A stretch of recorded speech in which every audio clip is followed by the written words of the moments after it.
નમસ્કાર વિદ્યાર્થી મિત્રો, સ્વાગત છે તમારું એજ્યુકેશન સપોર્ટની અંદર। તો વિદ્યાર્થી મિત્રો, આજના વિડીયોની અંદર આપણે જોશું ધોરણ 12માં અર્થશાસ્ત્રમાં પૂછાયા છે તેવા પેપર અને તેના ઉત્તરો જોશું। તો વિદ્યાર્થી મિત્રો, ચાલુ કરીએ। તો પહેલો પ્રશ્ન છે, આકૃતિ કયા પ્રકારના વિતરણ માટે દોરવામાં આવે છે? તો આકૃતિ છે તે અસતત વિતરણ માટે દોરવામાં આવે છે। ઓપ્શન એ તેનો ઉત્તર, તેનો જવાબ રહેશે। તો બીજો પ્રશ્ન જોઈએ, કોના નિષ્ણાંતો આર્થિક વિકાસના નિર્દેશક તરીકે માથાદીઠ આવકને સ્વીકારવાની હિમાયત કરે છે? તો આનો ઉત્તર છે ઓપ્શન ડી, તેનો ઉત્તર રહેશે। ત્રીજો પ્રશ્ન જોઈએ, તો ત્રીજો પ્રશ્ન છે, આર્થિક વૃદ્ધિમાં કયા પ્રકારના પરિવર્તનોને ધ્યાનમાં લેવાય છે?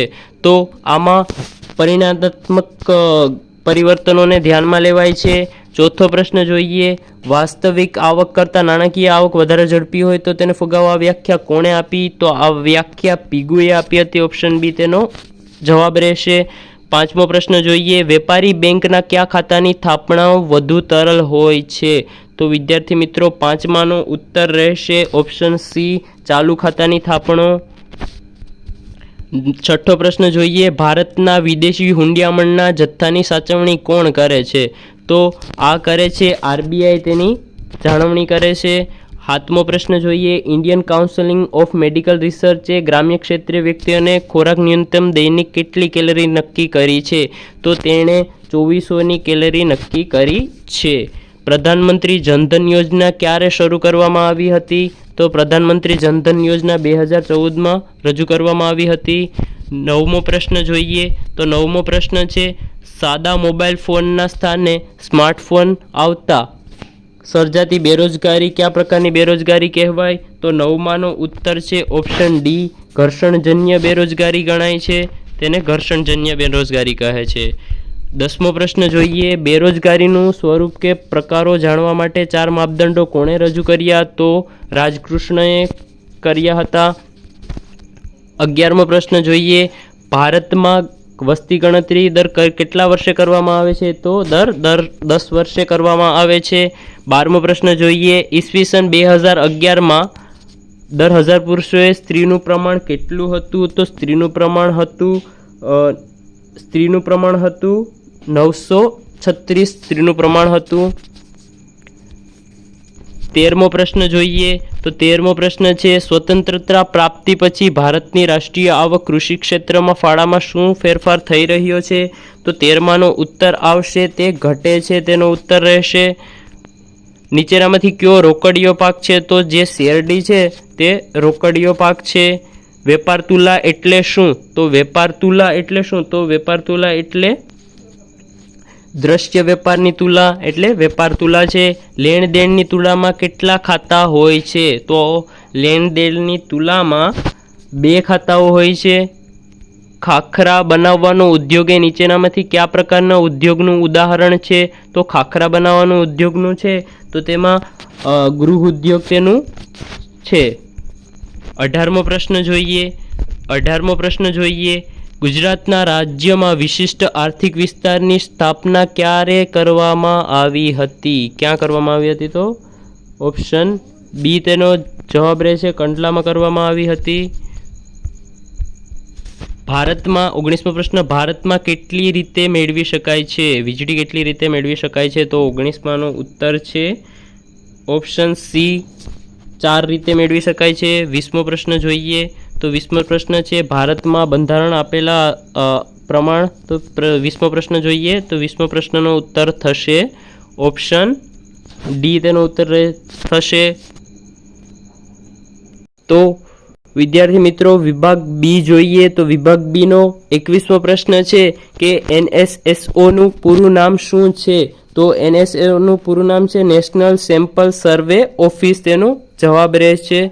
22મો પ્રશ્ન જોઈએ, તો 22મો પ્રશ્ન છે, સામાજિક નિર્દેશકોને શું કહે છે? તો સામાજિક નિર્દેશકોને કહે છે કે સામાજિક નિર્દેશકો એ કોઈપણ દેશની આર્થિક અને સામાજિક સ્થિતિ બતાવવાના માપદંડ છે। ઉદાહરણ તરીકે સાક્ષરતા દર, શિશુ મૃત્યુ દર, જીવન પ્રતિષ્ઠા વગેરે। તો 23મો પ્રશ્ન જોઈએ, માનવ વિકાસ સૂચકાંક શું છે? તો માનવ વિકાસ સૂચકાંક એ એક માપદંડ છે જે વ્યક્તિગત આવક, સારતા, જીવન પ્રતિષ્ઠા અને આરોગ્ય જેવા પરિણામોને ધ્યાનમાં લઈને કોઈ દેશના માનવ વિકાસનું મૂલ્યાંકન કરે છે. 24મો પ્રશ્ન જોઈએ, સામાજિક વિકાસનો અર્થ સમજાવો. તો સામાજિક વિકાસ એ કોઈ પણ સમાજના સભ્યો માટે જીવનની ગુણવત્તા સુધારવા થતા પ્રગતિને કહે છે. એમાં આરોગ્ય, શિક્ષણ, રોજગારી, સ્ત્રીઓનું સશક્તિકરણ, ગરીબી નિવારણ મુદ્દાઓનો સમાવેશ થાય છે તેમાં. તો 25મો પ્રશ્ન જોઈએ, ભારતમાં માનવ વિકાસ સૂચકાંક ક્યારે શરૂ થયો? તો ભારતમાં માનવ સૂચકાંક 1990માં યુનાઇટેડ નેશન ડેવલપમેન્ટમાં કરાયો હતો. મુખ્યત્વેનો અર્થ આપો. તો મુખ્યત્વેનો અર્થ એ છે કે મુખ્ય કારણ કે અસર અન્ય પરિણામો પર થાય છે. 27મો પ્રશ્ન, ભારતમાં સૌથી ઓછું નુકસાન થયેલ રાજ્ય કયું છે? તો સૌથી ઓછું નુકસાન થયેલું રાજ્ય છે તે સિક્કિમ અને હિમાચલ પ્રદેશ છે. 28મો પ્રશ્ન જોઈએ, વિશ્વ બેંક જાહેર કરાતા દસ્તાવેજને શું કહે છે? તો વર્લ્ડ ડેવલપમેન્ટ રિપોર્ટ તેને કહે છે, વિશ્વ વિકાસ કહે છે. 29મો પ્રશ્ન, જળ સંસાધન ક્ષેત્રમાં કયો પ્રશ્ન મુખ્ય છે? તો જળ સંસાધનમાં મુખ્ય પ્રશ્ન છે પાણીનો અભાવ, પ્રદૂષણ, ભૂગર્ભ જળ સ્તરની સપાટી. 30મો પ્રશ્ન જોઈએ, ભારત સરકાર સૌથી મોટું જળ સંસાધન યોજના કઈ છે? તો ભારત સરકારની સૌથી મોટી જળ સંસાધન યોજના નદી જોડાણ યોજનાઓ છે. વિભાગ સી જોઈએ, વિભાગ સીનો ઉત્તરો જોઈએ, આકૃતિ અને આવૃત્તિ વચ્ચેનો તફાવત જણાવો. તો આકૃતિ હોય છે તેમાં આકાર અને બંધારણથી થાય છે, અને આવૃત્તિ હોય છે તેને કોઈ ઘટના કે પ્રક્રિયાવાર થાય કે દર્શાવતું પ્રમાણ હોય છે. 32મો પ્રશ્ન જોઈએ, વૃદ્ધિ આકૃતિ ધરતીની સપાટીને ધ્યાનમાં રાખવાની કઈ બે બાબતો જણાવો? તો ભૂમિનો ઢાળ અને જળપ્રવાહ, હવામાન અને જમીનની રચના. 33મો પ્રશ્ન જોઈએ, આર્થિક વિકાસ અને આર્થિક વૃદ્ધિ વચ્ચે તફાવત આપો. તો આર્થિક વિકાસ એ અર્થતંત્રની સરકારી અને સામાજિક સુધારાઓ સાથે સંકળ છે, અને આર્થિક વૃદ્ધિ માત્ર આવક અને પ્રમાણમાં જોવા મળે છે. તો 34મો પ્રશ્ન જોઈએ, આર્થિક વિકાસના નિર્દેશ તરીકે માનવદીઠ આવકને જે મહત્વપૂર્ણ માનવામાં આવે છે, કારણ કે વ્યક્તિગત સમૃદ્ધિ અને જીવનની ગુણવત્તા દર્શાવે છે. 35મો પ્રશ્ન જોઈએ, ખૂબ જ માણસો વસ્તુઓના પકડતા હોય ત્યારે સુખમાં સંબંધ છે, વિશ્લેષણ આપો. જો જે વ્યક્તિઓ વધુ ભૌતિક સંપત્તિ એકત્ર કરે છે તેઓ લાભો સુખની અનુભૂતિ કરતા હોય છે. 36મો પ્રશ્ન જોઈએ, સારામાં સારું મૂલ્ય આપવાથી મુખ્ય ઉપયોગિતા જણાવો. તો બજારમાં ઉત્પાદનોની ગુણવત્તા નક્કી કરવા માટે ઉપયોગી છે. માર્કેટિંગ ચક્ર શું છે? 37મો પ્રશ્ન, તો માર્કેટિંગ ચક્ર ઉત્પાદન, વેચાણ અને ગ્રાહકને સંતુષ્ટિને તે માહિતી માર્કેટિંગ ચક્ર છે.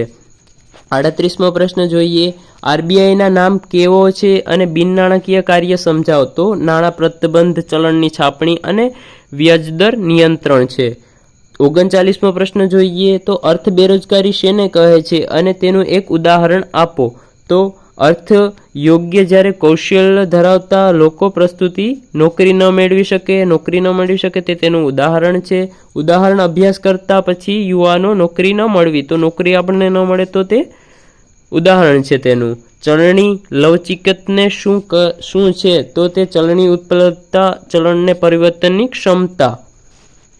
41મો પ્રશ્ન જોઈએ, વિશ્વવ્યાપી અર્થતંત્રને કોર પરિસ્થિતિને સમાન છે, સમજાવો. તો જવાબ છે તેનો ગ્લોબલ અર્થતંત્ર અભ્યાસ પાનામાં વિવિધતાઓનો.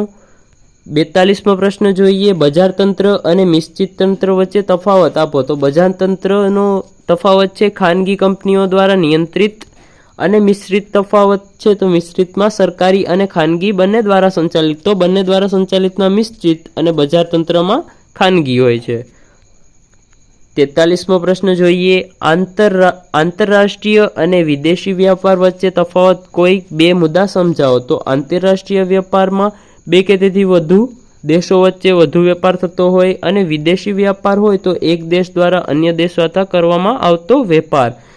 44મો પ્રશ્ન જોઈએ, બજાર મૂલ્ય અને પાયાની મૂલ્યમાં તફાવત જણાવો. તો બજાર મૂલ્ય હોય તો તે કિંમતે ગ્રાહકને ચૂકવવામાં આવે છે, અને પાયો મૂલ્ય હોય તો તે કિંમત ઉત્પાદક દ્વારા નક્કી કરવામાં આવે, જેમાં અન્ય ખર્ચ ઉમેરાતો નથી. 45મો પ્રશ્ન જોઈએ, વાસ્તવિક અને નામમાત્ર જીડીપી મૂલ્યવાન ઉત્પાદન વચ્ચે તફાવત આપો. તો તેનો જવાબ રહેશે વાસ્તવિક જીડીપી સ્થિર કિંમત ગણવામાં આવતું જીડીપી અને મોંઘવારી પરિબળને સમાવે છે. તો નામમાત્ર જીડીપી વર્તમાન બજાર તો કિંમતો પર ગણવામાં આવતું જીડીપી છે. 46મો પ્રશ્ન, સામાજિક માપદંડ અને કયા પ્રકારની કસોટી લેવામાં આવે છે? તો આરોગ્ય, શિક્ષણનું સ્તર, રોજગાર અને આવક, ગરીબી અને જીવન ધારણા. તો વિભાગ ડી જોઈએ. તો 47મો પ્રશ્ન છે વિભાગ ડી ની અંદરનો. તો અર્થશાસ્ત્રમાં અભ્યાસમાં કમ્પ્યુટર ટેબલનો ઉપયોગ કરી કોઈપણ 3 ઉદાહરણ સાથે સમજાવો. તો કમ્પ્યુટર ટેબ્લેટનો ઉપયોગ ડેટાની સરળતાથી રજૂ કરવા માટે થાય છે. ઉદાહરણ તરીકે વસ્તીનો વિકાસ, કિંમતનો સરવાળો, ઉત્પાદનમાં સ્તરનો સરવાળો. 48મો પ્રશ્ન જોઈએ, આર્થિક લાભો અને ગુણવત્તામાં સમાવી શકાય તેવી બાબતો જણાવો. તો આર્થિક લાભોમાં શ્રમ ઉત્પાદક, ટેકનોલોજી વિકાસ અને બજારનો વિસ્તાર વગેરે સામેલ છે. 49મો પ્રશ્ન જોઈએ, લોકોને મોંઘવારીમાં બોજ કેમ સહન કરવો? તો મોંઘવારીમાં કાબૂમાં રાખવા માટે ખર્ચનું યોગ્ય આયોજન, બચત અને રોકાણની સમજૂતી કરવી વગેરે. 50મો પ્રશ્ન જોઈએ, ભારતીય કર માળખાની રચનામાં સુધારો સમજાવો. તો ભારતે જીએસટી લાગુ કરીને કર પ્રણાલીમાં સુધારો કર્યો, જેના કારણે અનેક સમાવેશકોની વ્યવસ્થાની સરળ બની. 516મો પ્રશ્ન જોઈએ વિદ્યાર્થી મિત્રો, વસ્તી પ્રતિબંધને સમજાવો. તો વસ્તી પ્રતિબંધ દ્વારા જનસંખ્યા નિયંત્રણ, શિક્ષણ અને આરોગ્ય સંભાળ દ્વારા માનવીય જીવનમાંનો સુધારો થાય છે. 526મો પ્રશ્ન જોઈએ. 52મો પ્રશ્ન જોઈએ, ખેડૂતોની હાલત અને નીતિઓમાં દ્વારા ભરવામાં આવેલ સમસ્યાઓને હલ કરો. તો સમજાવો તેને. તો સરકારી કરજો, નીતિઓ, મિનિમમ સપોર્ટ પ્રાઇસ, એમએસપીજી અને કૃષિ માટે સબસિડી ખેડૂતો હાલત સુધારવામાં મદદરૂપ થાય છે. 53મો પ્રશ્ન જોઈએ, ભારતીય વસ્તી નિયંત્રણની કોઈપણ 3 અસરો સમજાવો. તો રોજગારીની તકોમાં વધારો, 26 આરોગ્ય સંભાળમાં સુધારો, 36 સામાજિક આર્થિક સ્થિતિમાં સુધારો. 54મો પ્રશ્ન, મોંઘવારીના પ્રભાવ સમજાવો. તો મોંઘવારીથી જીવન ખર્ચ વધે છે, ખરીદ શક્તિ ઘટે છે અને ગરીબમાં વધારો થાય છે. વિદેશી વ્યાપારને સમજાવો. તો 55મો પ્રશ્ન છે વિદેશ વ્યાપારને સમજાવો. તો વિદેશ વ્યાપાર એ એક દેશમાંથી બીજા દેશમાં માલ અને સેવાઓ અવરજવર છે, જે અર્થવ્યવસ્થાને મજબૂત બનાવે છે. તો 66મો પ્રશ્ન જોઈએ, ખર્ચ અને લાભ વિશ્લેષણ કોઈપણ હકારાત્મક લખો. તો વિશ્લેષણ પ્રોજેક્ટનું મૂલ્યાંકન કરી સારો નફો ટકાઉ મેળવી શકાય છે.